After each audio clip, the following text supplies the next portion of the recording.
Okay, so with that being said, I'm going to pass the mic to Iyana Hill and let her kind of go more in depth about what this was. Okay, so Irrepressible Soul was, like stated before, an exhibition in culturally responsive programming that really looked at and celebrated Black culture through the arts.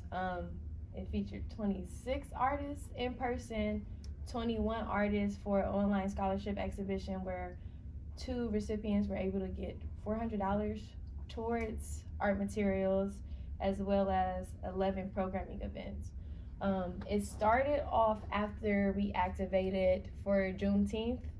In Columbus, Ohio, there's a group called Maroon Arts Group. It's a Black-owned arts organization, and they started this Juneteenth celebration at this point 2 years ago in the King Lincoln Bronzeville district in Columbus, Ohio, which is the historic Black neighborhood there.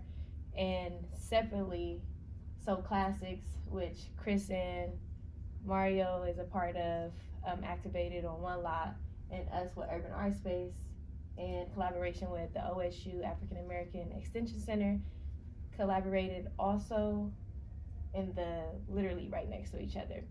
So coming from that, we decided next year we want to go bigger. Let's have an exhibition, let's do the programming, and let's really just celebrate our culture as a whole. So we met with, well, before that, Dr. Banner and I and other interns at Urban Art Space sat down, we came up with a name, came up with a statement, and then we were able to reach out to Mario, who Mario and Terron actually grew up together, best friends, coming from Soul Classics too in that organization, which Soul Classics is a Black-owned sneaker store that's in Columbus, one of the leading ones in the U.S., to work with us for one of the events, the ball, which we thought was going to originally be a sneaker ball, and it changed out to just be the ball where we celebrate fashion. Mario connected us with Chris, and that became the team. So with this project, let's see, it was a year in planning. We had to do a lot of grant writing, work with our partners at OSU, including Marie Stevens and Lisa Floorman, and decided to really hone into what this could be and what this could mean for the arts community in Columbus, Ohio. I think one of the things that we looked at is oftentimes art isn't looked at as a necessity, and it is. It's often a privilege, and that's a problem. Art literally is fundamental to the development of a child or just anyone at any stage of life. So through accessibility and arts immersion, we wanted to create an experience, a visually immersive experience with the art versus it's just something that you can look at on a wall. So with the exhibition, Urban Art Space, that's where it happened. If you have time, if you Google it, you can look up pictures. It's set up very cool in a sense, where it's like we have a corridor. So walking in, there were mats with different Black sayings and quotes to set the mood, different mediums of art, which is important because often if it's not a painting or sometimes photography, that's not represented. We had different mediums of art, and then we also had immersive rooms, which consist of grandma's living room and a beauty barbershop to really look at safe spaces in the Black community and using the 5 different senses in order to get people engaged in that. We also wanted to make sure who was in the show was very reflective of what the Black experience can look like. So different ages, sexualities, genders, religions. We had people that were also Nigerian, Afro-Caribbean, just to have that intersectionality of what the Black experience is. And then with the programming, we really wanted to get into the community and look at how can we bring what's in this exhibition to the community and listen to the needs of the community. So we had programming in the video you've seen the ball, as well as a Black Health and Wellness event in collaboration with Columbus Downtown Development Corporation, held at Columbus Commons, which is the center of Columbus, where we were able to have resources there to promote Black health and wellness, including physical activities, vendors with resources like OSU College of Pharmacy was present with Generational RX, as well as local vendors who sold plants as well as products that promote health and wellness. Then we also had Juneteenth on the Ave, where we focused on the 50th year of hip hop through the different elements. So you have DJing, b-boying, rap, MC, and yeah. MC. Graffiti writers. Yes, and then we added two, so looking at fashion as well as knowledge in hip hop. That was amazing. You also seen Artist Commune. Artist Commune is a monthly event that we do at Urban Art Space, where we collaborate with different organizations. We collaborated with a Black art collective called A6 and looked at Black nostalgia. We had Spoken So at the King's Art Complex. We had a lot. We had a lot. We did. Tender program.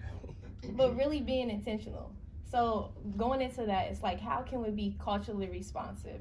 How can we respect this culture and produce events and programming and have art that will be receptive to that culture?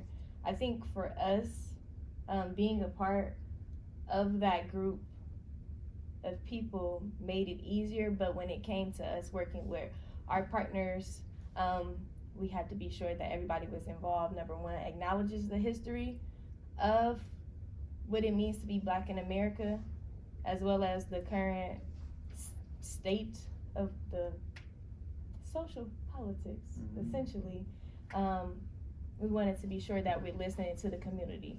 While we are a part of the community, we also talk to other members of the community to make sure that this is something that is needed, not something that we're just doing because it sounds cool. So it's like, how can it benefit those around us? And then we also had to really lean into collaboration and involving different people. So what does it mean to create something for a particular community and you're not reaching out to the people that's already doing that? When you reach out, which Rio is going to talk about later, through collaboration, we're able to bring in all of our resources to produce something that can have a higher impact measurement. So, Yeah. To touch on what Iyana is saying, I'm gonna throw a curveball at you and Rio. If y'all could find the points in the video for Juneteenth on the Ave. So, Iyana mentioned Juneteenth on the Ave as kind of like this launch point for this project originally. So if you know, Juneteenth just became a federally recognized holiday, so universities were wrapping their hands around, or their heads around how to be a part of that, right? So that's not any different from OSU. I was on a call with some different department leaders, and we were thinking about how can the art or that be like disposed of, the Black Health and Wellness. how we can again be a part of Juneteenth as a university. And so many people were saying, you know, we can do this celebration in this department, or we can have it on the yard, we can do this and that. And myself and Dr. Monica Stigler, who's from the OSU African American and African Community Extension Center, which is also in Bronzeville, which is a historically Black neighborhood in Columbus. So that's where Juneteenth on the Ave happens as well. We were like, all this sounds good, but we can't celebrate, commemorate, be a part of the celebration without going to the communities where it's already celebrated. Like, we can do this at OSU too, but we can't, right, separate the two. So Dr. Monica, myself, and then Urban Art Space, we went to the community, and that's how we celebrated. So Juneteenth on the Ave, as you saw, was this massive celebration that includes art, food, holistic kind of approaches to health, resources, etc. And we did that with the community, with and within the community. And then, a few things I want to touch on before I kind of move on. We also mentioned, Iyana did, at least the graffiti, right? So the second year of Juneteenth on the Ave, which just passed, we actually had a subway build out, which I'm sure Chris and Rio will probably talk more about, but I do want to give you a visual of that. And the funny thing is, so we retrofitted a shipping container label, right? The Maroon Arts Group, which is a Black arts collective, which is in Bronzeville, has a community space, which includes art, residencies, a stage, etc. And the studio spaces are shipping container labels, or boxes. So we retrofitted one as a replica subway build out. Now this was completely like clean when we first put it up, right? So then we went back and we decided how we were going to come and spray paint it. We did the composition. We had all these ideas. We were going to bring out like quote unquote professional artists and community artists. When we came back out, what happened? Y'all remember? The community. Yeah. They already tagged it. Yeah. Like, but we were like, you know what? That's kind of what it's about, right? So we went with it.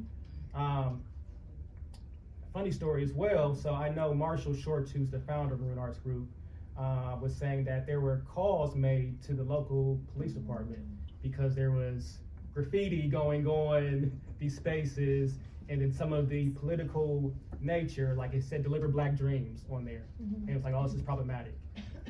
Those calls came from those who were moving into the community who weren't initially a part of it, right? I want to hop in real quick because that's like, I think that's an extremely important point and it's symbolic of what Irrepressible Soul has been so far. It's an opportunity for people to express themselves in an open way where those opportunities did not exist before. And so a lot of times it's just like a student who sketches when they're in class to help themselves stay focused and take notes, and then they get reprimanded. Or somebody can come up to them and help them understand how to integrate that into whatever their goals are. That area, Mount Vernon, Bronzeville, that's the hood. So it's a lot of like gang activity and things that could have been put on that subway train that were not put on that subway train, which shows a mutual community understanding. So when we make assumptions about certain spaces or we make assumptions about how certain people are, we disregard the environments that they've been put in or the opportunities that they have not been given. So to your point, people are getting up and tagging their graffiti names, or they're saying deliver Black dreams, or they're saying things to express their creativity in places where they haven't had it. But literally just putting that out there with no directions, there was an energy that was attached to it that showed itself through how that month went on. So, yeah, exactly. A few more points, and then I'll pass the mic, because again, I can talk a lot. So, living room and barbershop, y'all can find that. So I gotta mention like these creative spaces we built inside the gallery. So these weren't outside, this was actually inside the gallery. Grandma's living room, which I think some pieces came from my mom. You know, like, it was actually like, you know, we were pulling from the culture, you know what I mean? So, yeah, you know what I mean? You gotta have the wood backing, you gotta have some old photos, you gotta have some hard candy, you know, things like that. Strawberry. Yeah, you know, you butterscotch strawberry, you know, the ones when you think of your grandma, you know what I mean? Yeah, we brought some plastic on the couches, but we didn't get that far. Yeah, we didn't. Trying to find a better. But you know, so this is the grandma's living rooms, gotta be zebra print and all that kind of stuff. Fake plants. Yeah, fake plants. We incorporated with actual artwork from the artists as well. And then in the barbershop and beauty shop, as you probably saw, we had Live activation. like people doing hair and cutting hair. Anybody familiar with football? We had Cardell Jones getting a fade in there, who won the last national championship for OSU. But you're gonna get us in trouble. I digress, you know. But anyways, those are safe spaces, right? So when we think about all of this, and this is like my point, and I'll pass it on. We think about a big part of this project was equity, right? Number one, arts equity. Number two, and then how we created a model that can be replicated, scaled up, scaled down to kind of address some of these things. So equity, right? I always ask people, and you don't have to answer this, like, what is equity, right? And you know, there's equality, there's equity, there's all these different definitions, but ultimately it's just opportunities, just being the operative word, right? Yeah. Just as in like fair, just opportunities and then access is what equity is. So if we think about that in terms of arts equity, right? It's having or providing access to the arts, right? And not just that, but art that is reflective of the communities it is within. You can have art that's not reflective and it does nothing, right? It may even harm actually if we're not careful. The second thing is opportunity, right? So opportunity to create engage, and benefit from the art. Benefit is important. So those are things we kept in mind within our model. And then the last thing we kind of thought through was like a scarcity of these two things, right? Opportunity and access in terms of art represents a lack of creative freedom, right? So we wanted to address those things. And the way we did that, right, and we didn't come to this with this already kind of predetermined, but it happened organically, is we kind of formed an art collective, right? And I think that's important because art collectives are so important within, art historically, within all movements and all socioeconomic groups and racial groups, but particularly in Black America, art collectives have been a powerful tool. So we use this art collective as a part of the model to approach these issues, right? Let me get to my next page here. Make sure I'm not running over time. You're good. Okay. So think about like art collectives historically, or art historically. They have always accompanied social movements. So BAM, which is the Black Arts Movement, Afrocobra, JAM, which is just above Midtown. I can go on and on and on, but they've always been there, and they've always been a voice and a tool for creative resistance. So we kind of found ourselves following that lineage and those art and cultural policies that have been established, maybe not formalized or written about. That's another conversation we can have. But they are real, they are present, they are long-standing. So we kind of took from that. We did research on Afrocobra, right? We used some of these principles, and it worked, right? So that's another shout out to the Black art collectives of the past. But I think what art collectives do, particularly within this project and art historically, is they have a mission that's focused on art and culture, right? So that's probably one of the most important things, which uniquely positions those collectives to work with and within the community, right? I think Iyana said, we had to go to the community. So you have to work with and within the community. You don't want to have a savior complex, right? Universities oftentimes go to these communities and do research as the author of knowledge, the savior, the expert, right? Which is an outdated model. Secondly, these collectives are immersed in the lived experiences of the community, right? So what that does is it allows them to have a pulse of what's going on and to act as a vehicle for this creative resistance, right? A voice for the voiceless oftentimes. And then the third thing they do is they engage and compensate. Engage and compensate, right? So all the artists were paid. How much? Yes, $200 for each artist, and then the feature artist, Cohen, who had his own event at So Classics, where we put his work, also received $400, which is around the average cost that artists get paid to be in a gallery show, and it was only a month, so that was great. So that was something that we were very passionate about with like writing the grants. Number one, if nothing else happened, the artists were getting paid. I think oftentimes artists don't get respect and payment for their hard work and labor and art enjoyment, and it is entertainment. So we actually just had to go through our budgeting, and 22% of all money went to artists. Yeah. All artists got paid. A large portion of the funds went to artists. We had an online scholarship. So those artists got paid as well. That's up now, so we'll plug that. You definitely go see it. It's dope. We had high schoolers, part of the show, who got paid. I actually graduated from the high school, Columbus Afrocentric, which is the nation's only public Afrocentric school. Shout out to them as well. But again, art collectives engage and compensate artists, which is important for various reasons, but what it does is it builds infrastructure, right? And it builds coalitions. And it does that responsibly. So the last thing within art collectives, clearly defined roles are very, very important, right? Because you have to know who does what, how to work together, what resources, just a connection. So our roles, after all this was done, we had to sit back and kind of think through, like, what did I do good? Or where did I come in and where did I help? Again, that happens organically. It wasn't like, I'm gonna be the manager, you're gonna be it wasn't quite like that, but I'll give a few of the characteristics that each one of us brought to this, and then I will pass it, really. So, Iyana Hill, right, is the creator, right? This is her project. arts curator, producer, facilitator. Me, I was kind of the institutional diplomat, right? Translator between university and culture, and then cultural policy kind of compliance person, you know. And then Mario Hairston, he came with the influence, the strategy, and the branding, right? And then Chris, community connections, non-institutional knowledge, and the community historian, right? So those things, right? We'll hear more about the model, but I think equity, arts equity, and then building a collective is a big part of that. So with that, I'll pass it to Mario. All right. Bear with me, please.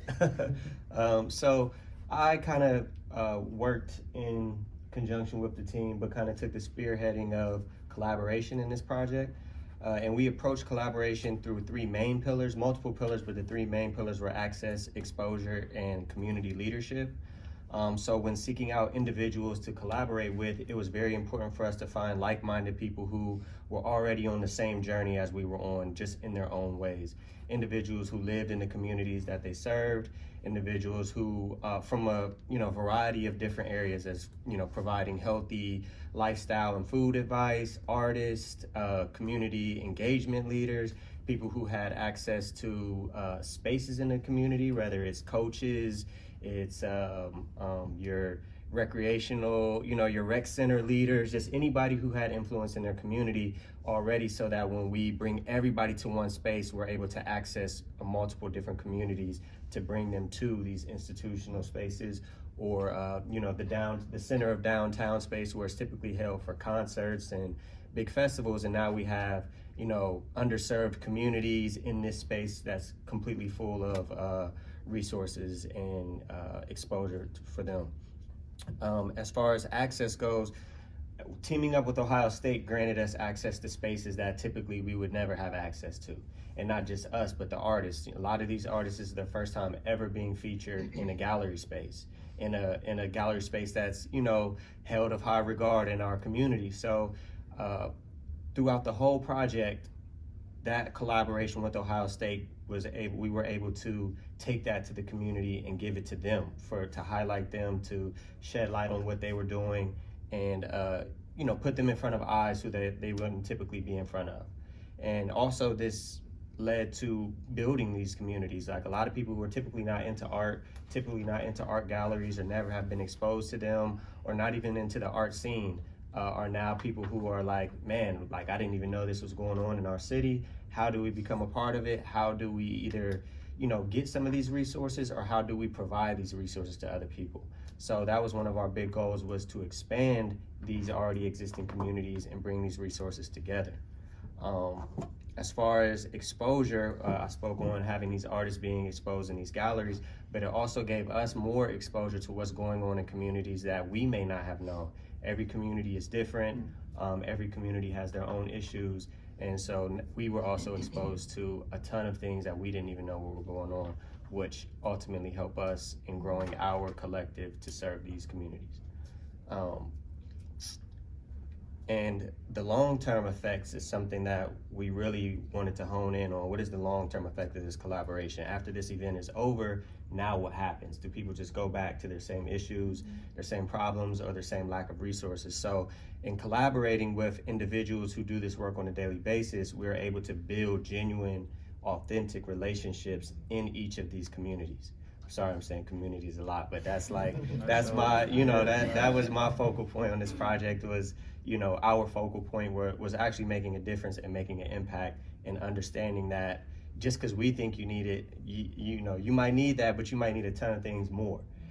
So being able to have direct connections, direct relationships with the leaders in the communities, the people, the children, the families, now allows us to be able to continue this work on a daily basis, rather than just once a year when we have these big events.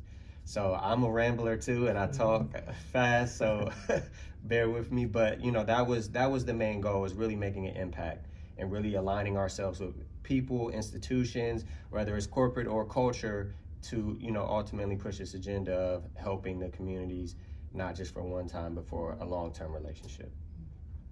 That's good.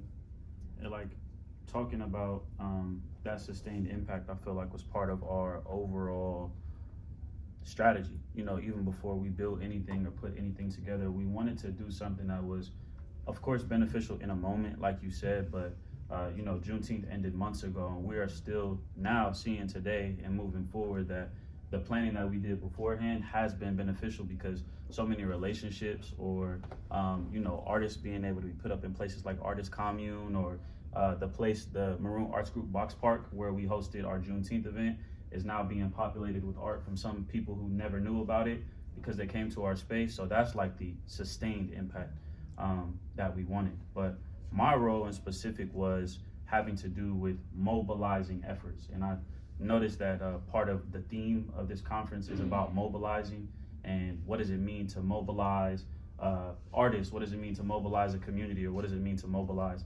institutions? It's an impactful word, but you have to be really definitive with it for it to be useful. So for our purposes, mobilizing was not just making people excited or pushing people to action. Mobilizing was that, plus giving people very clear directives, giving them a path and checkpoints along that path, and then coming up with a mutual understanding of success. So my background professionally is in project management, account management, product development. So over the past years, I've really come up with a mentality that's very much step by step, process oriented. We will know if we are being successful or we're not being successful. And to be honest, I felt like that was very cold. My real background, like where I grew up, where I came from, is a community background, an artist background. I'm an MC, I'm a community builder. So it's very much spiritual, it's very much emotional, it's very much qualitative and not quantitative. But what you realize is that the quantitative actually supports the qualitative things. So again, as I kind of got into my professional path, I started to realize that the mentality that we use in a meeting room when we're strategizing a new brand for a client, or you know, a campaign rollout, is extremely useful in these community spaces. You might have to use the language differently, and you might have to be more empathetic, but it can actually really help us be successful with our project. So that's what was in mind as we started to mobilize everybody who was involved. Rio talked about, you know, the collaborations themselves, but my mindset was to make sure that, again, you know, in a true project form, everybody had the resources they needed to complete their task. Everybody felt excited about doing their task as well. And that kind of led us to an approach of figuring out what is the mutual benefit. So when we sat down, we said it would be really dope to involve Maroon Arts Group because of this. It could really help us do that. It would be cool to bring in anybody from a museum partner to a performing artist that we wanted to be present. It ran the whole spectrum of who we wanted to be involved. But then after we identified what they could do for us, we started to think about and invite them to ask what we could do for them.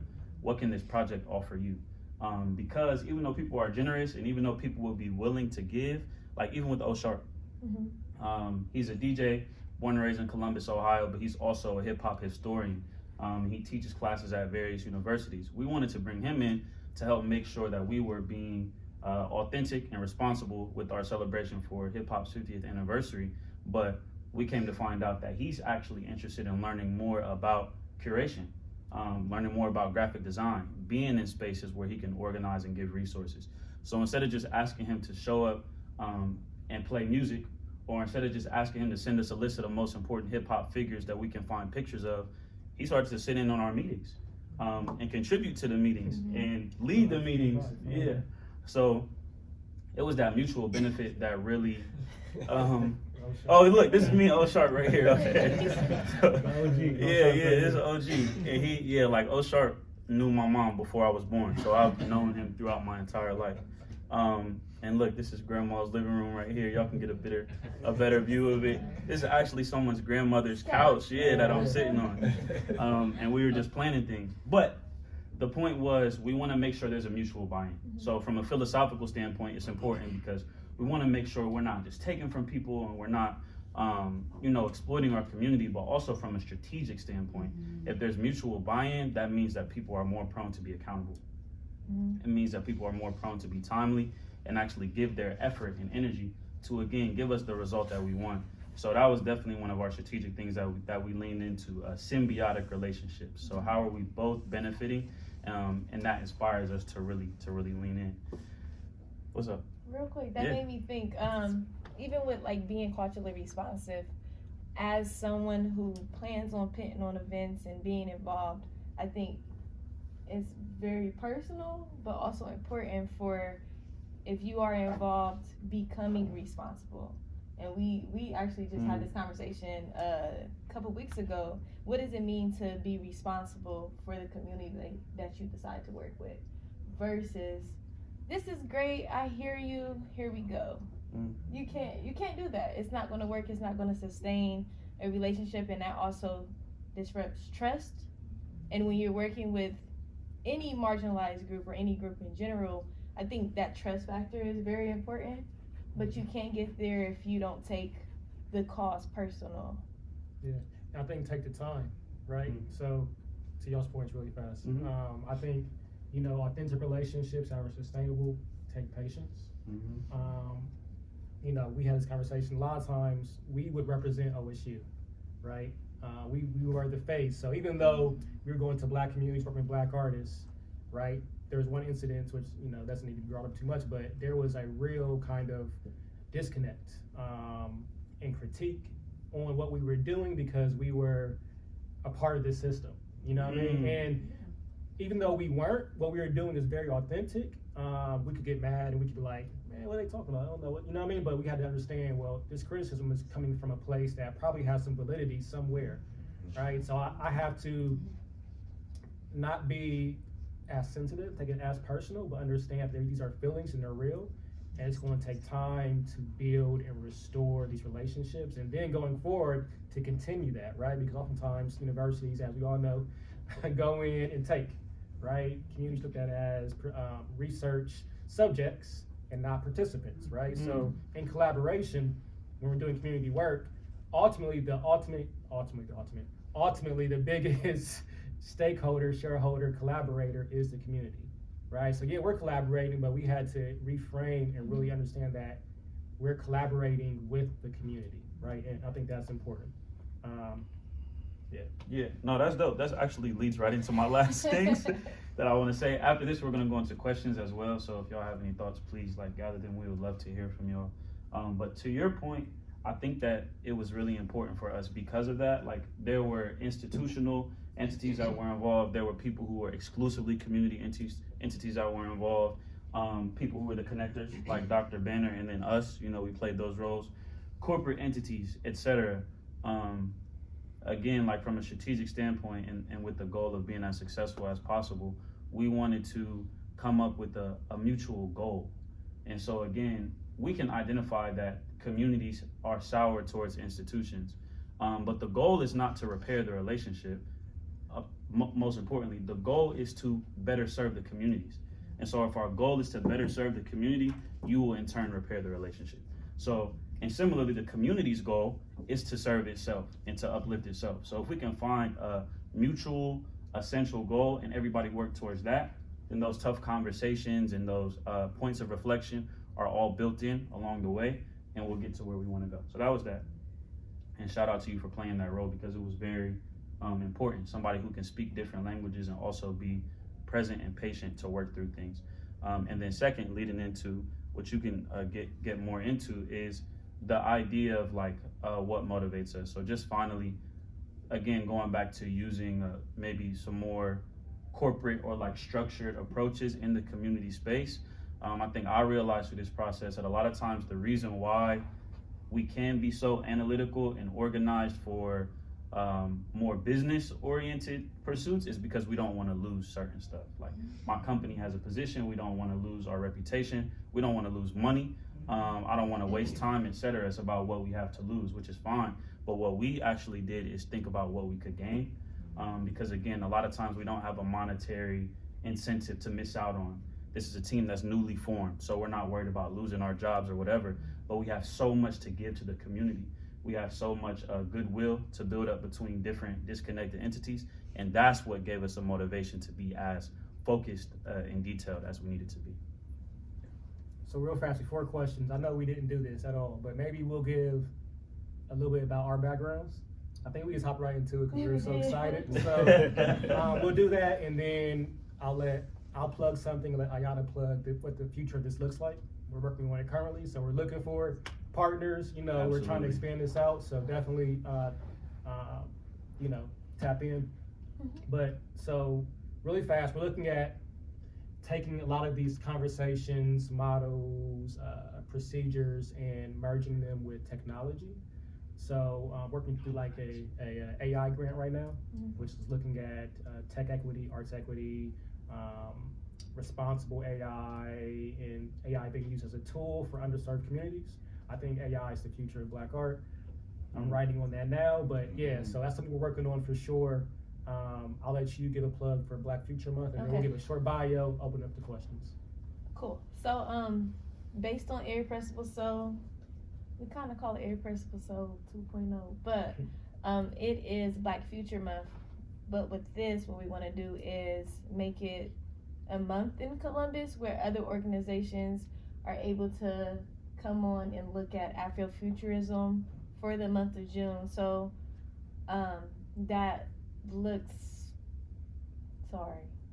that's going to happen through exhibition and programming as well. This time at a larger, even more intentional scale, where we get to play as the board of the month with Irrepressible Soul. So right now, Columbus Museum of Art, we talked to them. They have agreed to be a part of it. The Wexner Center for Arts in Columbus, they're going to do their film residency in June dedicated to Black artists, filmmakers. And then Fire Magazines, we talked to them this week actually, Monday, and we're thinking about Afrofuturism and literature, so even more expounding on different art forms, including that and performance art. Got some TED Talks coming up. TED Talks, on Afrofuturism. So we've been meeting every week with different people just for this cause and to really make art accessible to who can view art, how you can view art, and who is allowed to participate in it. So removing the gatekeepers, that's the goal, and that's what we're working on. Okay. Yeah. All right, I'll give my background, and let's go this way. So Terron Banner, Columbus, Ohio, left in 2006, went to school at Kentucky State University, which is HBCU. Did my bachelor's in studio art, minor in marketing, got an MBA there as well. Came back to Columbus in 2014, did a few different things. Went back to OSU, 2014. From then to 2019, I got my PhD in Arts Administration, Education, and Policy there. Taught there, just created a course called Black Art in America, Art and Cultural Policies from Reconstruction to Afrofuturism. Thank you. Taught at the University of Arkansas in their political science, African American studies, and art education departments. Taught at Crystal Bridges Museum in Arkansas as well for a little while. Been at the Urban Art Space for, I'm gonna get this wrong, how long have I been there? Year and a half. I'll say like 3 years because it happened during the pandemic. I don't know what time so I always ask, but yeah, been there that long. I oversee kind of the internship, the educational initiatives, community learning and engagement, networking, partnerships, all that good stuff. So again, I'm Christopher Hearn. I'm born and raised in Columbus, Ohio as well. Like I said, I'm a music artist, I'm an MC and a community builder. That is my childhood and my foundation. In 2014, I left and I went to school at NYU for music business with a minor in religious studies. So again, you're seeing like these two themes stay with each other. Then I left New York and moved to Los Angeles, where I worked in product development, specifically for a data rights organization. So looking at how algorithms are quite literally controlling like our existence, which right now can be difficult, but we're just helping people understand their rights around the data that's used, creating products to allow people to get paid for their data, etc. That's where I really learned product development and project process. Meanwhile, still working with different music entities to help build out brand rollouts for different artists and help to position music labels in specific ways. And then most recently, so that was like a 7.5 to 8 year process. And so now most recently, I've been back in Columbus, back home, for about 2 years. And I work with, I lead an agency called Canvas Consulting. So we do design, marketing, business strategy.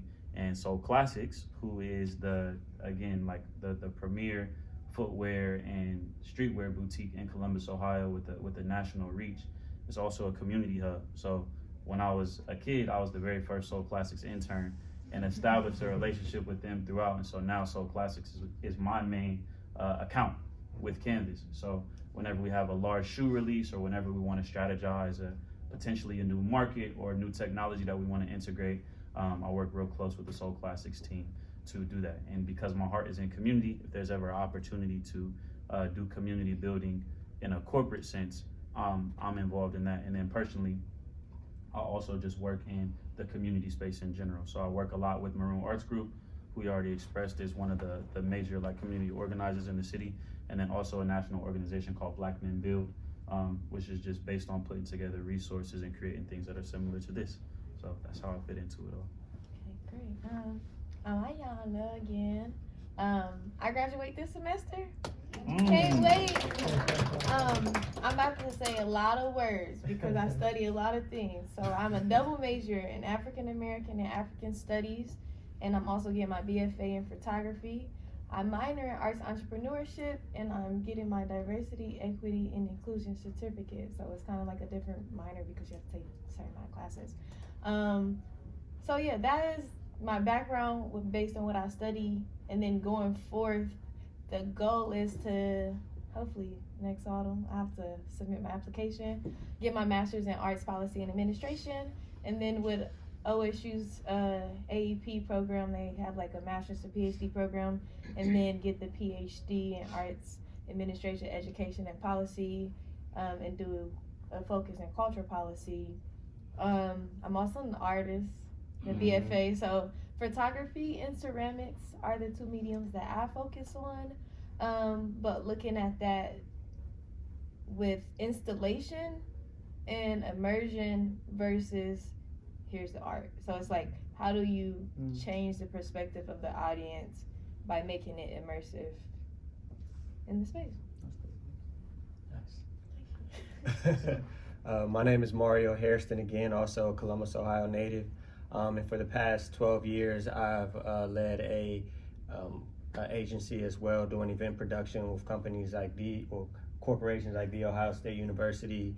A big client is Nike, the Jordan brand. Been in the fashion space for a while, and also I'm a creative director and buyer for Soul Classics, which I've been a part of for a few years now. A few other things that are just completely off, out of here. I'm an entrepreneur, so I've been working in the fashion and event space for quite some time, and I'm also pursuing a degree in fashion design as we speak.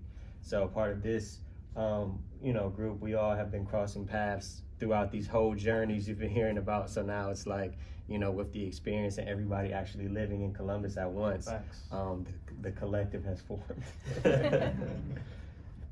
Yeah, so I think we got 6 minutes for questions. I think that's the right time. So, open up the floor if there are any questions, comments. Yeah. So for Christopher said something important about kind of bringing the project management to the community engagement world. I know at Ohio State, often when we partner with businesses, it's very formal and has all that, but then when we partner with communities, it's not taken as seriously to private detriment. But you also mentioned kind of having that empathy. So how do you kind of bring that part of it to the community part, which is very important with the empathy to be more productive? I think when we're kids, we're taught that we have to choose between community and professionalism. So again, I grew up in the community, and that's where my heart was, but they said that you're very smart, so you should go away, do something important. You'll be a good representation of your community, but you won't really be a part of it. And that's not what they were saying explicitly, but that's what was implied. So I guess what I'm getting at is that a lot of times we separate those skill sets. We tell people that those two things don't live together. So a lot of times by the time you're working with the community group, or by the time you're working with the community entity, a lot of people have been convinced that they should not bring that project management skill set there because it doesn't belong here. And also, we know that corporations are detrimental to communities. So people don't want to see oftentimes, communities are detrimental to communities. But so communities feel that anything that reminds me of a corporate structure is something that I want to push away. So I think that's the empathy thing that really comes in, is that I've been blessed to be able to see a lot of different spaces, and from a non-biased standpoint, realize that this is valuable. I'm going to bring it here and I'm going to use it with the right intention, and then we'll get the results that are like similar to this. So, yeah. To touch on that really fast, I think another thing that I've understood and kind of realized is aligning the calendars, right? If you're in academia or university, you know the university calendar does not align with community calendars whatsoever, right? University ends in the summer, guess when the community calendar starts? This summer, right? So now university, we're doing programming, and now we're, all right, see y'all later, see you next year, and they're like, you know what I mean? This is what we needed, what's up? So I think something as simple as that, like aligning these calendars. And that can be very literal, and it can be, you can get, you know, all kind of philosophical and theoretical too, but just aligning goals, aligning visions, impact measurements. Start with the calendar and work your way from there, right? That's dope. Anything else? Can you all talk a little bit more about how you all navigated art being seen as like an elitist pastime, and that happening in the university setting? Can we start off? Yeah. Woo, okay. All right, really fast, I'll say a couple words. The biggest thing like I kind of use to address this is the master narrative, right? If I ask y'all who's a master artist, Picasso, you're gonna name a bunch of old white guys, right? If I ask you what is fine art, you're gonna name probably oil painting, things like that. Why isn't it graffiti? Why isn't the community artist a master artist, right? So even the language we use, master artist, I say that to a group full of, I went Afrocentric, which is mostly black. If I went in there and I'm teaching art, I say master artist, and I show Picasso. What does that do to their sense of identity, psyche, responsibility, etc.? So starting there with the language you use, how we conceptualize, like, is that even my thought? Do I think those are master artists, or am I told that? And it's become so normalized that I don't even question these things, right? So starting with self-bias, taught, learned, whatever it is, addressing that in the language goes to the planning goes to the artwork you bring in. So it starts with this kind of self-work and kind of leads up from there. The first thing I thought of when you said that was just showing up unapologetically. And in our case, showing up unapologetically black and having that showcase regardless of what we're dealing with. So, example, we approach art different. Number one, a lot of times us approaching art is based on experience and innovation force versus we were taught this in school. So it's going to look different. And just culturally, it's a cultural difference. So there isn't a time we had an artist and we paint walls, and it's like, I think that takes away from the art. But you don't understand why this brown is important. You don't understand the meaning of this purple. So at that point, it's like, okay, we're gonna take this opportunity not per se as a time to be upset because you don't understand, but let me use this and educate you on why this is important in this way. So I think that's how we approached it, because we definitely had some bumps, but staying true to what the mission is, and then we have this, this word authentic, and we're gonna keep hearing us say that, authentic to us. I think that's the only way to get around. Yeah, and I think we stopped code switching. To be 100, you know what I mean? Like, Thank you. I think we did that very intentionally. I think people are just stopped code switching anyways, particularly after the pandemic, because we're just fed up. But I think that was used as a learning, a pedagogical site. When you walked into the gallery, before you got to the gallery space, we had, how many rugs was that? 30 rugs, and kid you not, like, it was Black Every Day, God Don't Like Ugly, what was another one? Who All There? I'm rooting for everybody black. I see you. I don't know that one. Yeah, I see you. Who All There? Uncle Joe better forget these loans, right? So we use these black colloquial sayings, and like it was black vernacular. It was like, you know what I mean? Like, oh, okay, so this is what I'm about to walk into this, right? But that's a site for learning, and I think understanding that black conversations can be specific to black people, but those conversations are as Americans as apple pie, right? So we can have black conversations. You cannot be a quote unquote black person, but you can understand these conversations are integral to our society as a whole, and this is a learning site for all. That's a fact. Can we do one more question? Is there any more? Sorry. Oh, we ain't gonna find it. Any other questions? In the back. What do you have?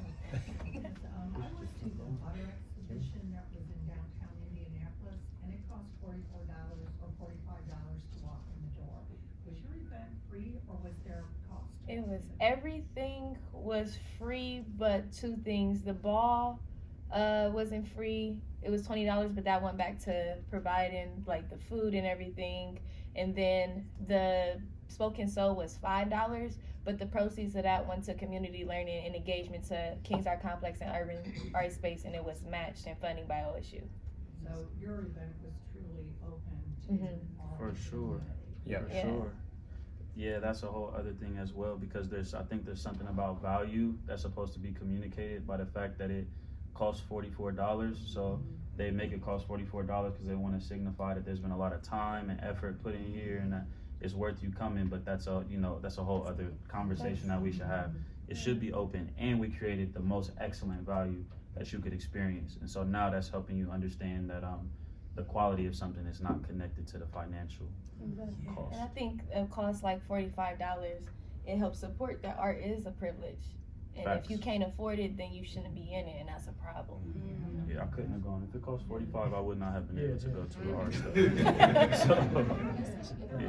Yeah.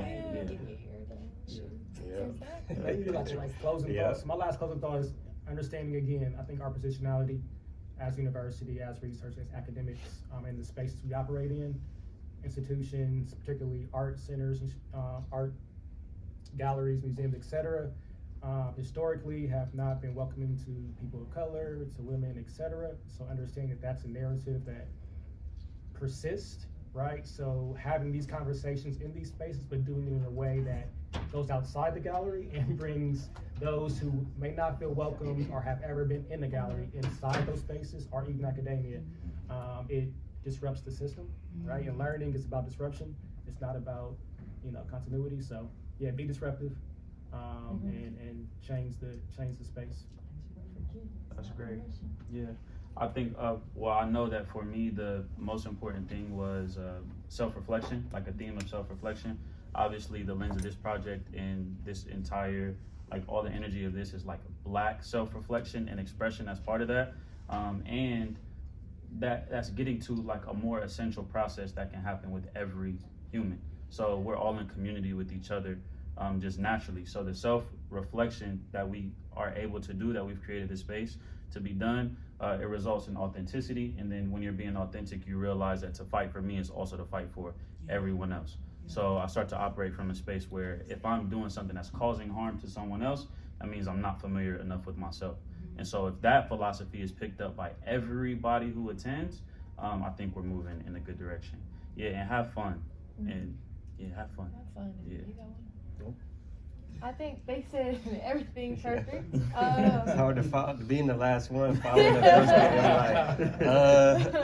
one. Yeah, but Yes, we really do appreciate everyone coming. Yeah, oh yeah, this is amazing. Okay, so if you have an Instagram, now nothing is on the Instagram yet. However, we're in the process. It's irrepressible.soul. We intend to have that filled up by the end of this year. Well, October. Yeah. So thank you for coming. thank you guys. Thanks, y'all. Y'all did so great. I was over here feeling like a proud parent. I was Go ahead. I was smiling. I couldn't help it. Good job, y'all.